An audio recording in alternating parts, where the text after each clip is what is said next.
Hello YouTube. Hopefully I'll have better luck with this video. My last video I was experiencing some audio difficulties which turned out to be the camera itself. So I'm working on a different setup. Hopefully this will work out a little bit better. I apologize in advance if there are focusing issues. This camera isn't really made for video. It's actually an old DSLR camera that I'm using. It has video capability, but it's just not ideal.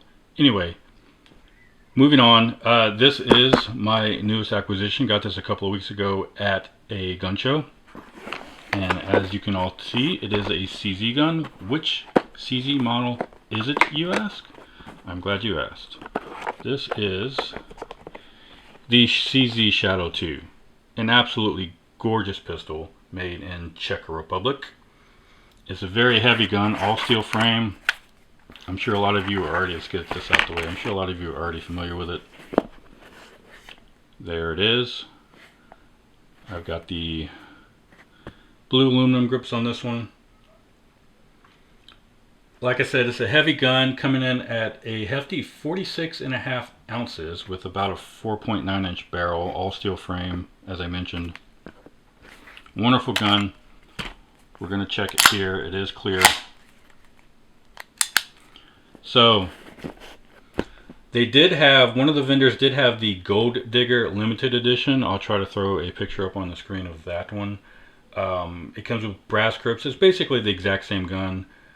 It is a little bit heavier though. I've noticed that all of the American websites or the US websites seem to have it, they just throw in the regular Shadow 2 dimensions and weight and everything.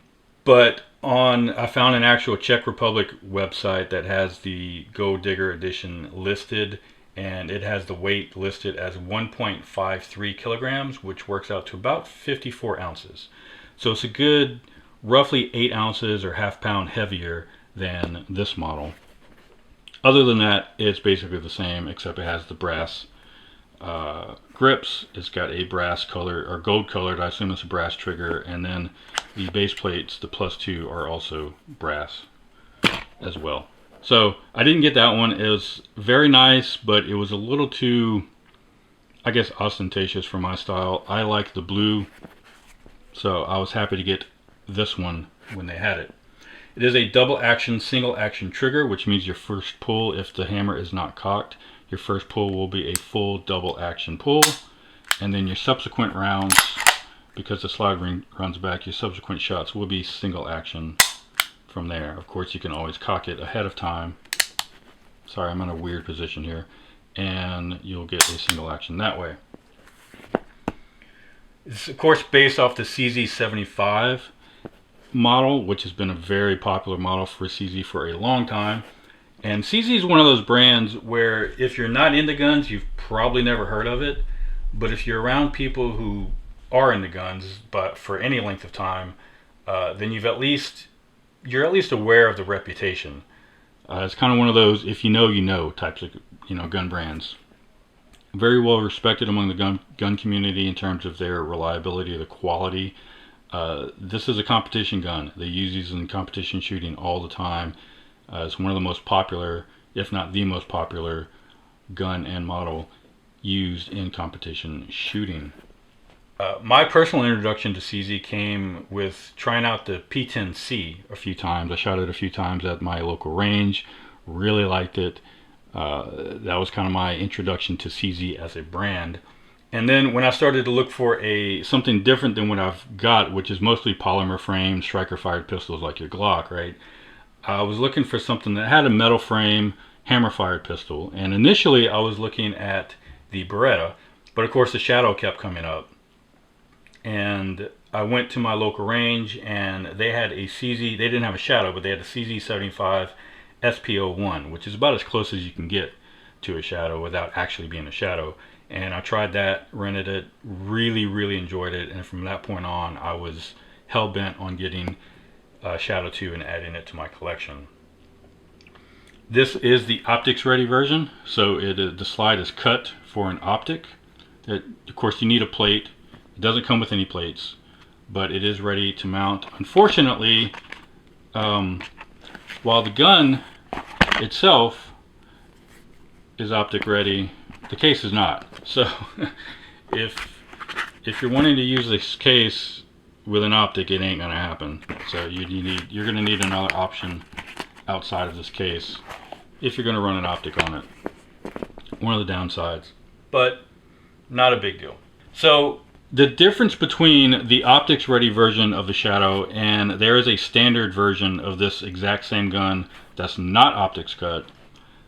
There's not really a big difference. They're basically the same gun. Obviously the biggest difference is the fact that the slide has been cut to mount an optic on this one and the regular version doesn't. Aside from that, the biggest differences you're going to see are in the magazines. So the optics ready version comes with 3 17 round magazines, but they have a +2 extension on the base, making it a 19 round capacity, and they are nickel plated. Whereas the non-optics ready version will just come with a standard 17 round magazine that sits flush, and rather than nickel plated, they are just plain old black metal. Either magazine will work in both pistols. It's not that big of a deal, but that's really kind of the major difference between the two. The other difference I've noticed is what you get with it. So in this box, you will get some extra bushings for the recoil spring, and you'll just get a couple of sets of Allen keys, and that's pretty much it. Along with the brushes, there's a brush here that you get as well. I've noticed in other optics ready unboxing videos that, set that aside, that they do not come with the extended safety. They do make an extended safety that can be swapped out. This is kind of a very flush fitting safety, and some people don't like that. The regular version unboxings I've seen does include an extended safety, but the optics ready version unboxings that I've seen does not. So it seems like they don't offer that for some reason. I don't know why. I guess you could always purchase one separately if you wanted that, but that is an option available. It just doesn't seem to come with the optics ready version for whatever reason. The other difference you might see if you're looking at some older videos on the optics ready version, the older models do not include slide serrations on the back end right here. The regular non-optics ready version has the rear slide serrations, but the older model with the optics ready cut did not have those serrations. As of 2023, as far as I'm aware, all of the newer optics ready cut models do have these rear slide serrations. So if you're buying one new, they'll have these rear slide serrations. If you're buying an older model, just be aware it may not have these on it if it was made prior to, I want to say 2023. Don't quote me on that date exactly, but that seems to be the changeover date on when they started adding these to the optics ready version. Now, one of the differences between the Shadow models and the regular CZ75 models that they're based off of is that the Shadow models do not have the firing pin block. Some people, that's to give it a smoother trigger pull, and some people will point to that as making this gun not a safe option to carry. Now, there is a little bit of truth to that, obviously, but I've also seen several examples of drop test with this particular gun. Not this particular gun, but this particular model. And as long as it's being dropped from your standard height, it seems to be pretty fine. That it's not going to set anything off. You can see there's a couple of videos. I think Ben Stoeger did a drop test on it in his garage, and he said he couldn't get it to go off on the first drop at all. It took several drops for it to finally set off a primer. One of the issues with it being unsafe is when people start swapping out internal parts, and one of the biggest issues is they swap the firing pin for an extended firing pin. When you do that, it will most likely go off if you drop it at that point. So if you want to keep it from being drop safe, or if you want to keep it from going off when it gets dropped, you might want to consider avoiding the extended firing pin option. Now, there are a few different ways to carry it. Most people will tell you that there's 2 ways to carry this, which is hammer down, and with a hammer down you cannot activate the safety. The other option is with it cocked and locked with the safety on. That's pretty much all most videos will mention when they go over this model. I'm not sure why, but there is a third option to carry this, and that is putting the hammer on half cock and then flipping the safety on, because you can engage the safety when it's on half cock, which takes the hammer off of the firing pin and engages the safety so that the trigger cannot be pulled. So this would be, and this applies to the Shadow 2 Compact as well, this would be the safest way to carry this loaded if you decided to use this as a carry pistol of any kind, including the Compact. Then when you draw, all you would have to do is swipe off the safety, and at this point you can still engage the trigger as a double action pull. So it's still ready to go with your first double action pull, as if your hammer was actually all the way down. And then your subsequent shots, of course, because the slide would rack back, your subsequent shots would be single action. So the safest way is half cock with the safety on. Now I've also seen a lot of people refer to this as a quarter cock, probably because of the amount of distance that it travels. It looks like it's only a quarter of the way down. But unlike something like a single action army, which actually has 1, 2, 3, 4 clicks for its cocking positions, making that first cock a true quarter cock, the Shadow only has 2, hang on, I'm sorry, the Shadow 2 only has 2 cocking positions. So regardless of the amount of distance traveled, this is actually a half cock. So at half cock with the safety on, you should be good to go with that. Just like that.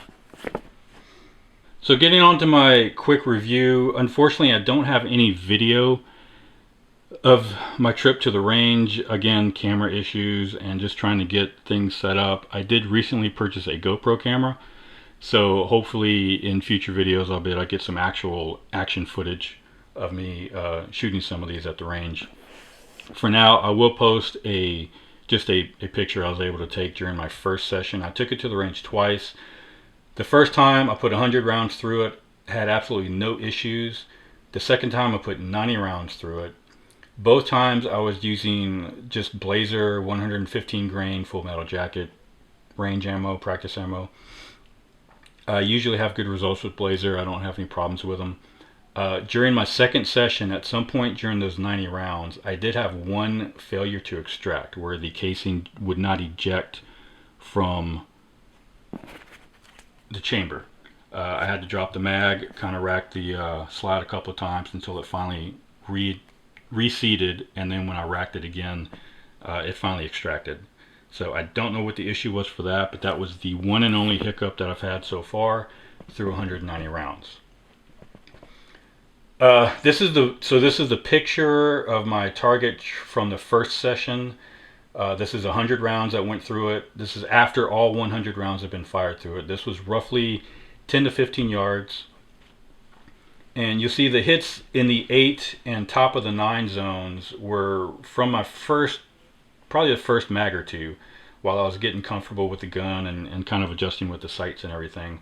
Once I got settled in, everything after that pretty much stayed spot on in that 9 zone or in the red area. So shot really well. I think the gun shoots better than I do. I am not a great shooter. I would say I'm a very average shooter. I don't go to the range and compete or anything. So 10 to 15 yards, keeping the vast majority of it in the 9 zone is really good for me. So I didn't really have any flyers or anything like that. Again, just kind of that initial getting used to it period with those high shots, and then once I settled in, it was just really smooth to shoot. Overall, I don't have any complaints with this gun. I absolutely love this model. This is not going to be a carry gun for me. I've got carry options. This is a pure range toy, and something that if I want to get into competition shooting, I can and I will use this if I do.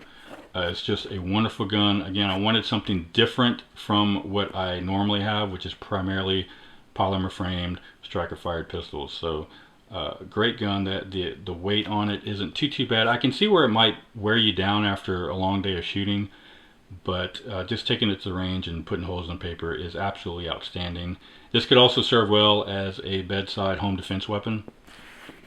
I did get a couple extra magazines. These are the flush fit 17 round magazines that I got from CZ, and again, I got the nickel plated. You can get the black metal ones, but since I already had the nickel plated, I decided to stick with nickel plated for these, and I wanted a few flush mounts. The +2 is nice, but I'm okay with having the flush mount as well. I wanted a few of those so it'll be easier to fit in my bedside safe, because it does add a little length to it.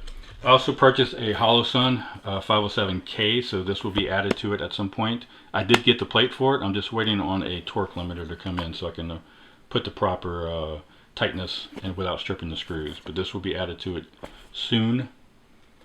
And other than that, we're going to be putting a light on it as well. This is a Surefire X300. If you're curious what this looks like on here, let me start off by saying that the accessory rail on this is just a tad wider than some of the other guns. So for instance, a Glock, which has the same type of accessory rail, this light slides on very, very easily, no issues. It locks in there, no problem. However, this one seems to be just a tad wider, because this was a very, very tight fit to get it on there. In fact, I almost felt like I was forcing it on there. That's how tight it was. It will fit, but it's a tight fit. So what I had to do was I've just put a drop of lube on either side of the rail, and that's helped to smooth it out tremendously. It's still not as easy, but it will get on there and it will lock in place. And there's what it looks like on the gun. So getting it on and off, it just takes a little more effort. As you can see, I'm actually struggling trying to get it off right now. There it goes. The lube does help a little bit, but just be aware of that it could be a bit of a tight fit. Well, I think that's all for now. Thanks for watching the video. Be safe out there, and I'll try to get some more out when I can. Thanks again for watching.